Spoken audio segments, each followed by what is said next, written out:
نماز کی سنتیں۔ یہ چیزیں نماز میں سنت ہیں۔ تکبیر تحریمہ کے وقت مردوں کو دونوں ہاتھ کانوں تک اٹھانا اور عورتوں کو سینے تک اٹھانا، مردوں کو ناف کے نیچے اور عورتوں کو سینے پر ہاتھ باندھنا، ثنا یعنی سبحانک اللہم آخر تک پڑھنا، اعوذ باللہ پوری پڑھنا، بسم اللہ پوری پڑھنا، ایک رکن سے دوسرے رکن کو منتقل ہوتے وقت اللہ اکبر کہنا،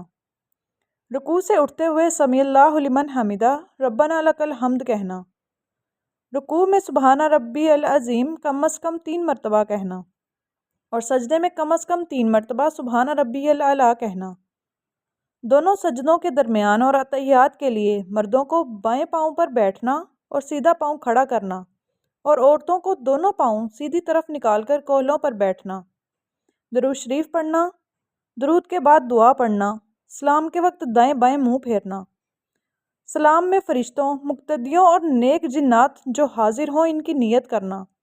اور اگر مقتدی ہو تو امام کے پیچھے ہونے کی صورت میں دونوں سلاموں میں امام کی بھی نیت کرے،